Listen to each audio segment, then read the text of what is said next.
Hello everybody and welcome to a brand new episode here on 1950's farm.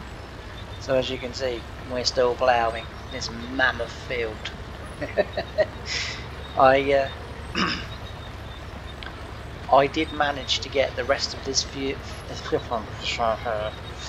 I did manage to get the rest of this field fertilised or manure spread, but what I did was, because I ran out of manure, which I think you will see not in the last episode, the episode before I think, and I may have said this already when I started ploughing it, but I ended up spreading some of the slurry that we had on the end, and that was an even more mammoth task than the manure spreading.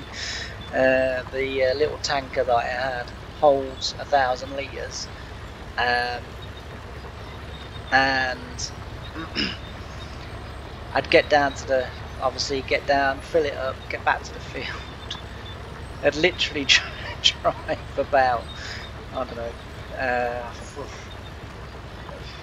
probably about 300-400 meters, probably, maybe a little bit. It's hard to judge, and I'm not very good with sort of measuring distances with my eye, but not very far, and then I'd have to go all the way back again because I was going to record it. I thought, well, this will be, sort of a new job that we're doing on the farm, but honestly, it literally would have been a video of me just driving to and from the field all the time, and I just sort of, I don't know, I sort of didn't think it would be all that interesting. So as I say, I didn't, but as I say, you did see in the last episode I did some ploughing and time-lapse and stuff, and I did say that I would do quite a bit more off camera and then bring you guys back, so that you sort of know that I am doing it, and you can see the progress that I've made and stuff like that. So yeah, it's been, as I say, it's been a mammoth task, and time being shorter than what it was, it's been even harder, but a few late nights later, and we're getting somewhere, I think, which is good. But yeah, so yeah, so thought I'd do a little bit of a chatty video today,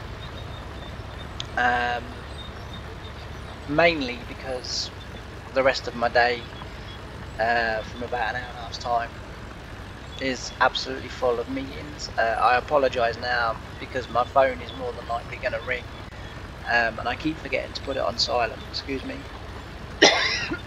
Excuse me. And yeah, so I apologise for that. But yeah, I thought I'd do a little bit of a chatty video today. To be fair, we haven't had one now for a few videos, and thought I'd tell you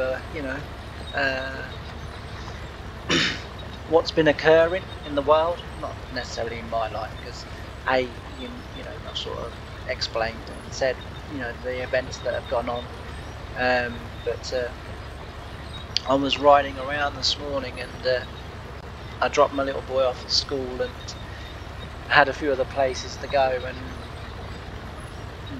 when I had sort of finished the where I needed to be, excuse me, I decided to come back via the country, because basically it's a much better drive than just concrete and nothingness. So I decided to come through the country. I thought, might see some tractors in the field, let's see what we can see, and as it was, really delighted. I saw an 8RX, and that had a Lemkin cultivator on the back, the one that's in game with the drag tines and the packer discs on the back, so it's quite nice to see sort of machinery that's in the game.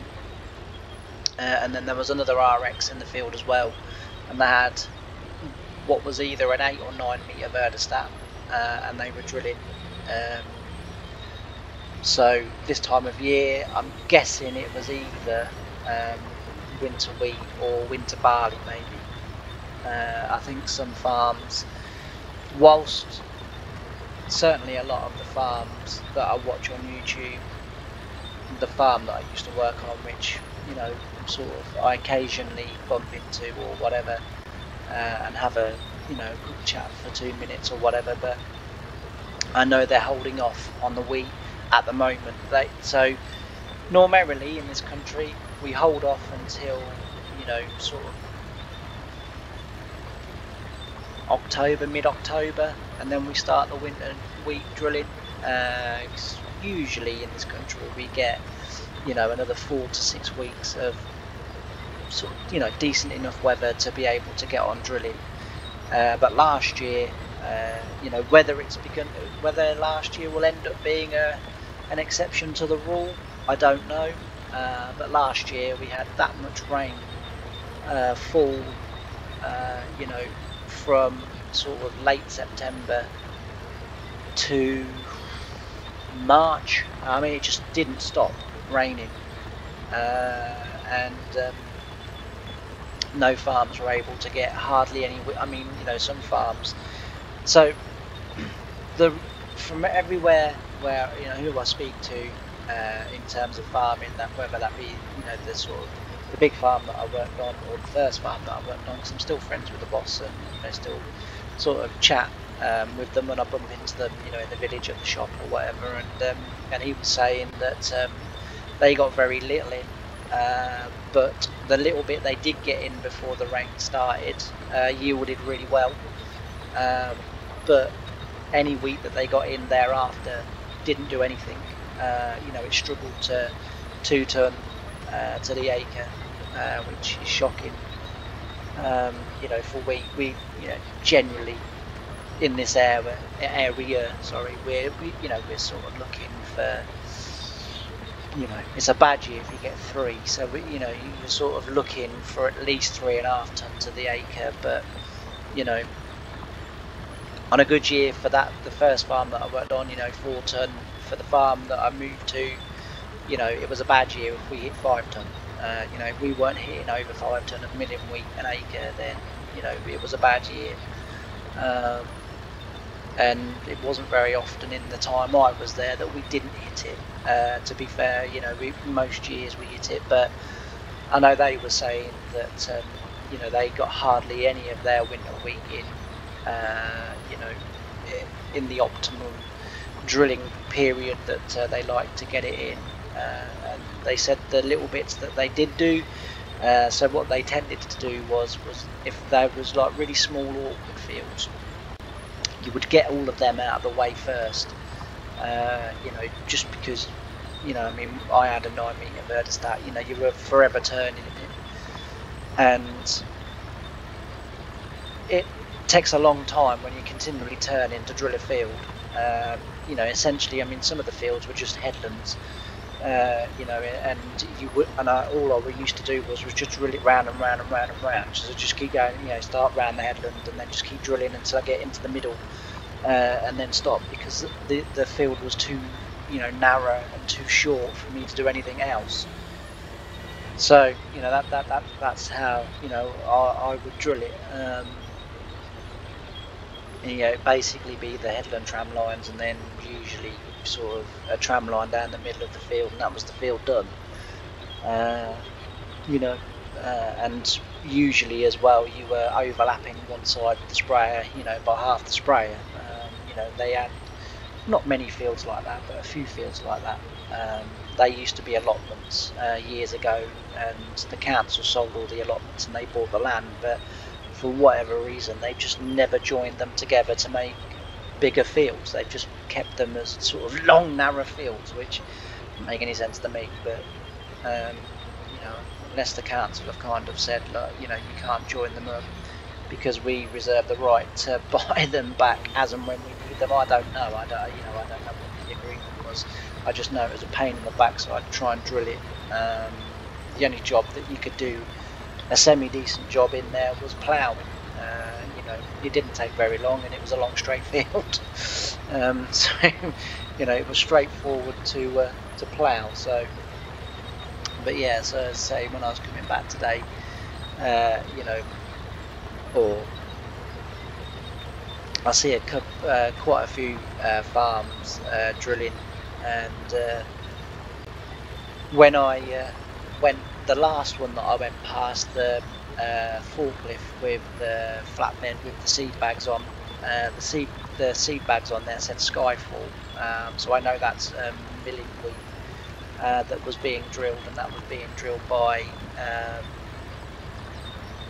I think it was on LFP's land, which is Lincolnshire Farm Produce. They're one of the biggest farms in the area. I would say you're looking at in excess of 12, maybe 13,000 acres for that farm. The farm that I worked on was 8, you know. So, and that was 5 of their own, 5,000 owned acres, and then 3,000 usually rented in land. And that used to cover potatoes and any extra wheat that they needed, that they needed extra land for. And as well, they used to grow cabbages and carrots and stuff like that on them as well. So it would, sort of vary from year to year what they were going to do or what they were going to use. But yeah, so I was sort of coming back today, and I saw, as I say, 2 or 3 farms drilling. I saw a couple of farms that were plough drilling, which is unusual for September. We have had quite a bit of rain in the last sort of 3 or 4 days.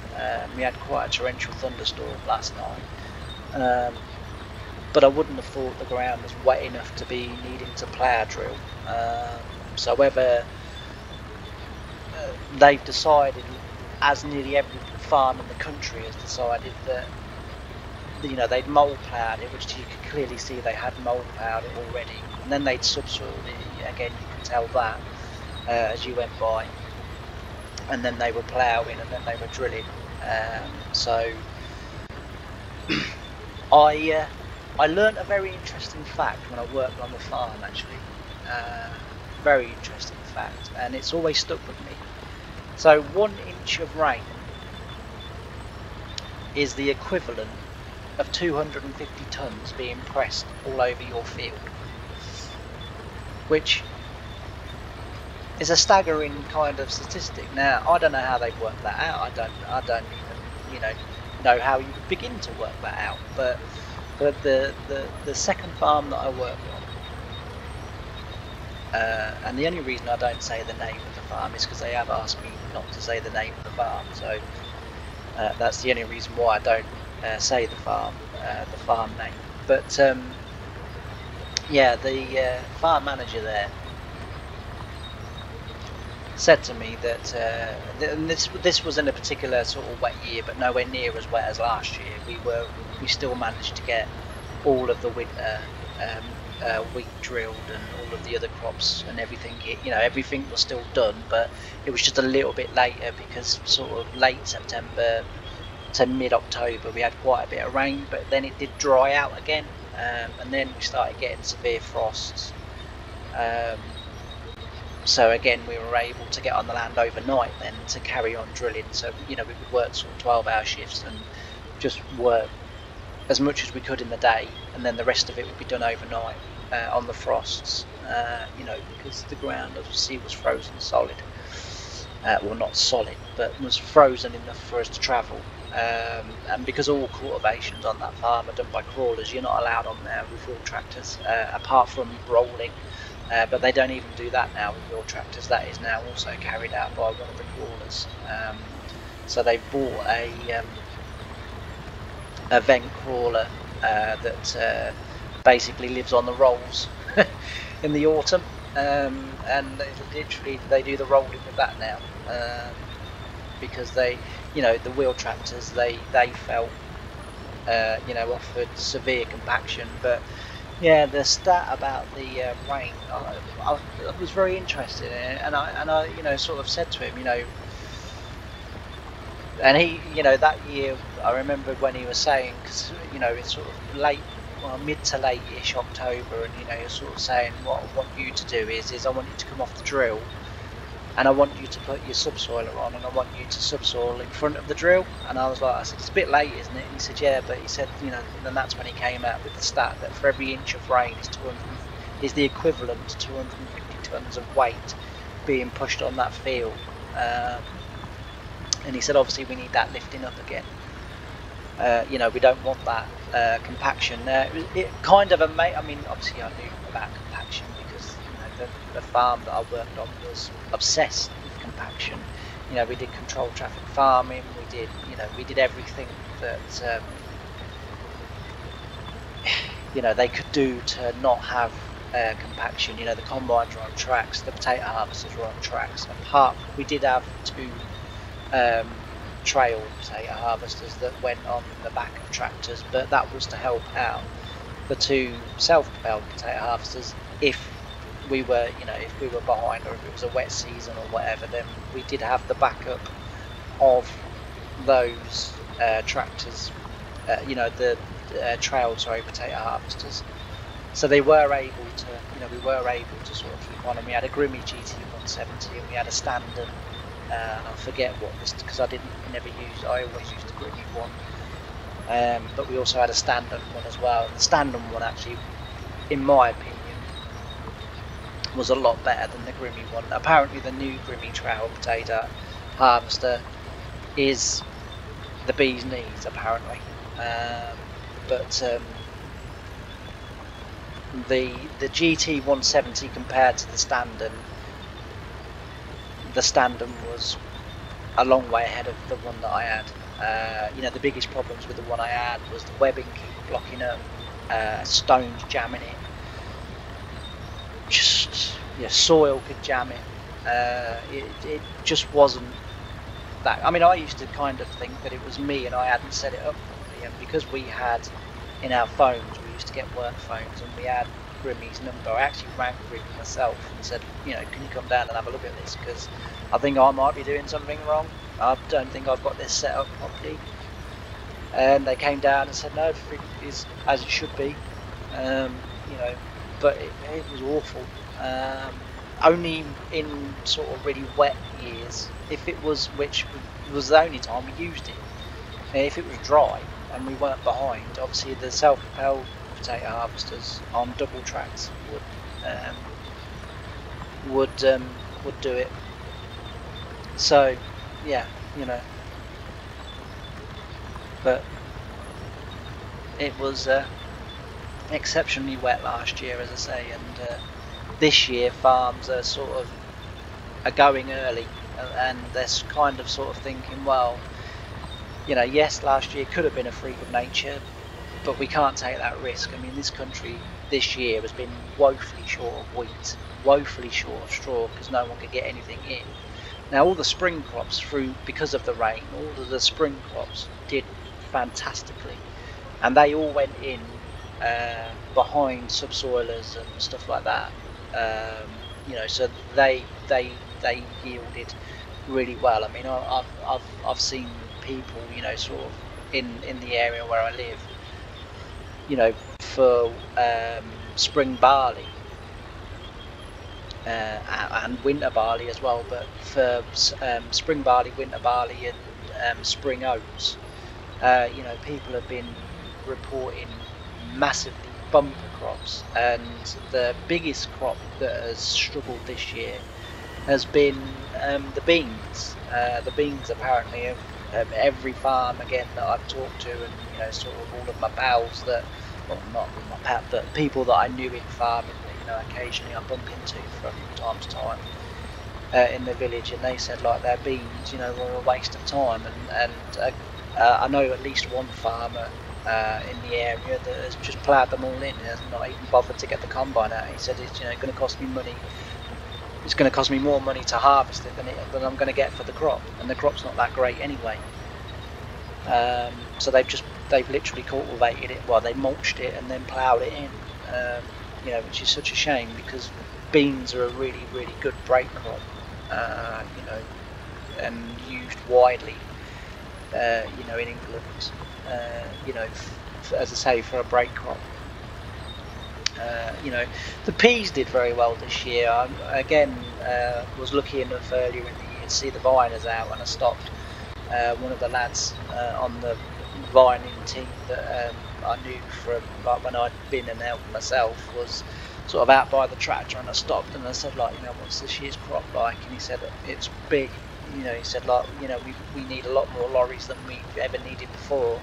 to keep up with us, because they literally, I don't know if, like, I may be telling you things here that you already know, but so the way we do peas in this country is depending on who the peas are for. So the peas that we grew were all for Bird's Eye, which is a food producing company in this country, and they make everything from fish fingers to tinned vegetables to fresh to frozen vegetables, sorry, and stuff like that.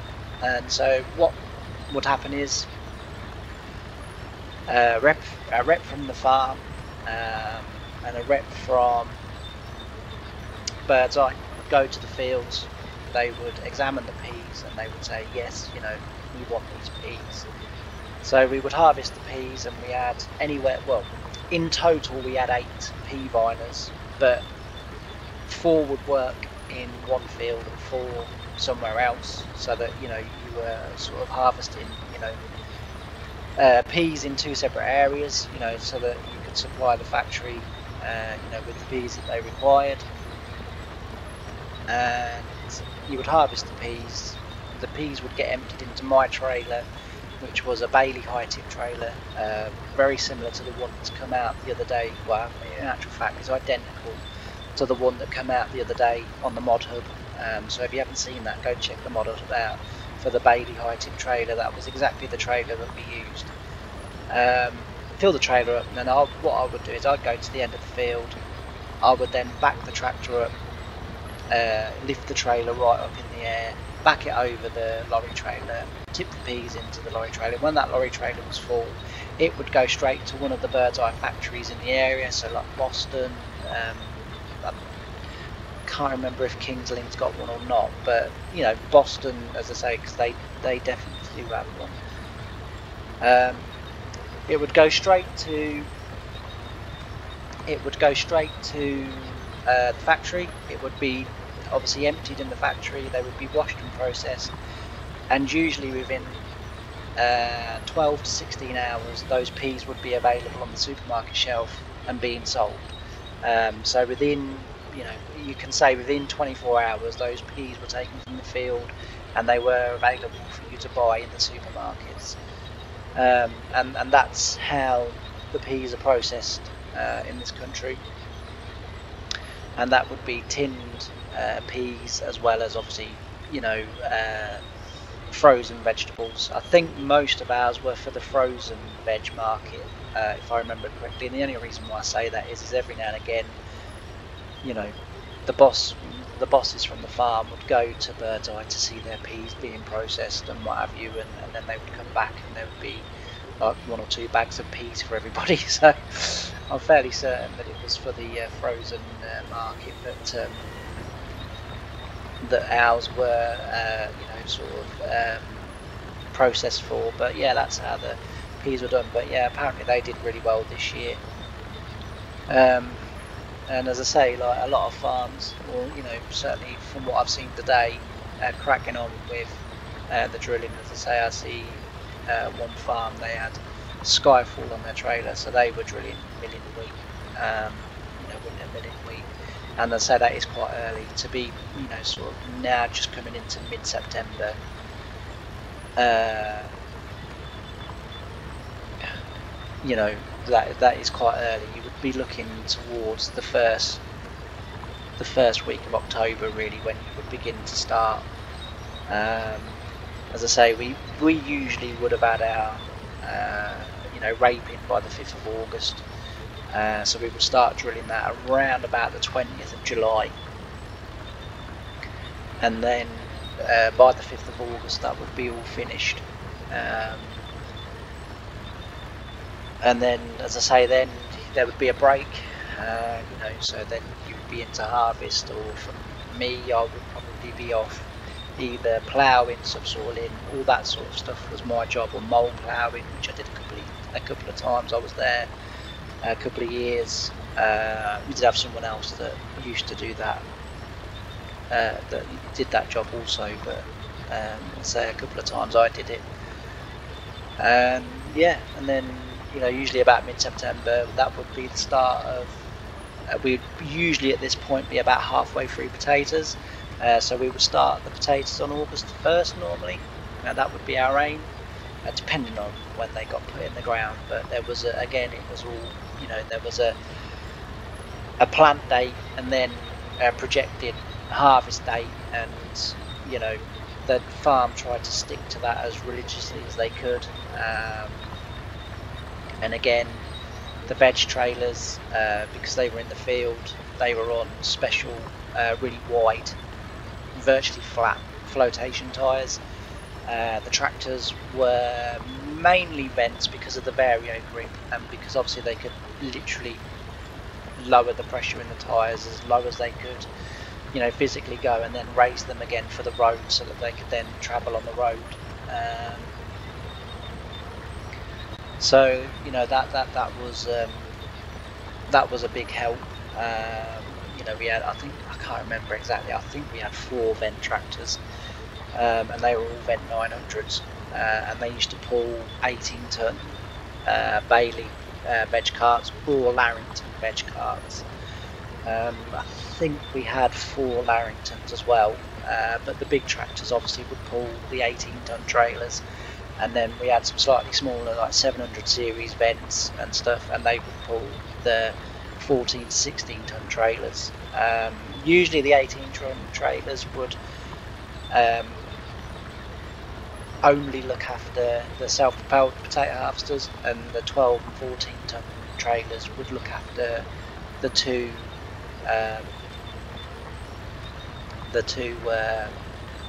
trail potato harvesters. So that was generally how it was sort of usually done. And if the self-propelled potato harvesters weren't running, then they would go on to carrots, and jobs like that. So they would then go over to the carrot harvest, and that was usually started as well around about now, sort of any time now, so another week or two, and then the carrots would start to be lifted. And again, they would be given a plant date, and then and the fields would be treated and sorted and ready for that date of drilling or planting or whatever. And it was the same with the wheat. It was every crop across the farm had it written in when it was going to be planted, and then you just looked after the fields accordingly. Then with spraying and fertilising and stuff like that. But the agronomist, I can't say that word, but he was in charge of all. Well, he and she was in charge of all of that. We had 2 altogether on the farm, and and that was basically how it was run. But as I say, today I was like, winter's coming. There was a slight frost this morning when I woke up. Took my little boy to school at 8 o'clock. The car, you could see there was a little bit of a frost in the air last night. The car also tells me when the temperature reaches 0, and the car was kind of saying to me, "Oh, blimey, it's a bit parky out, Jimmy. I think there must have been a frost last night." So the car was sort of on it, which is always good to have assistance from the old motor car. So yeah, as I say, but I just sort of, with the ploughing, the cultivating, the drilling, I was just like, winter's coming. And as I say, it's like frost this morning. It was like, blimey,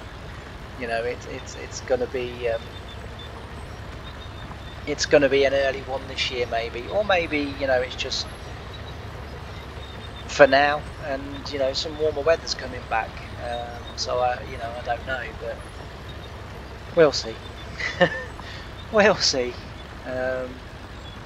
But yeah, so as I say, a bit of a chatty video today, just because we hadn't had one for a while, and I thought that I'd sort of talk about winter autumn on the farm, if you like, and I might do some more autumn, sort of chatty videos of the jobs we used to get on with, and then sort of move on to winter jobs that we used to do.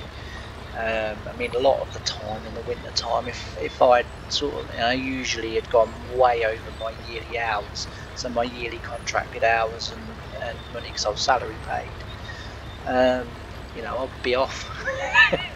I literally would be off. Quite a few years, I'd break up for Christmas and then not go back till sort of February, March time. again it was really frosty and they were getting the cabbages and cauliflowers and stuff like that off, then I'd be ploughing behind. But if that wasn't that, if it was a wet winter, then and they weren't on the land, I'd just stay at home. Best place for me. It's nice and warm.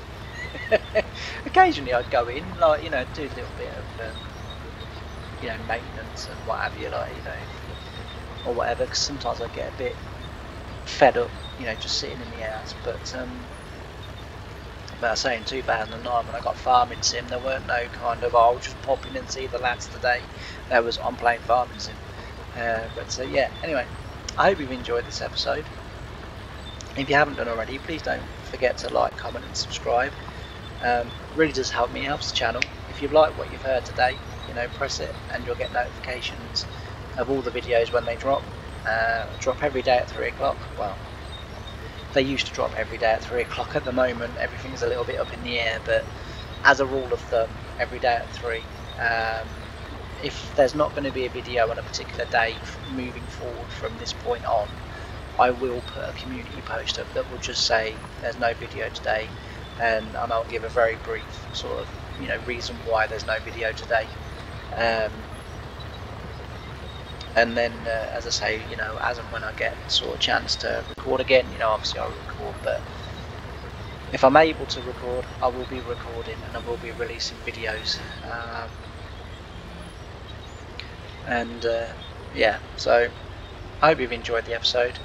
I've really enjoyed your company and chatting to you on this episode, and I really look forward to seeing you in the next one.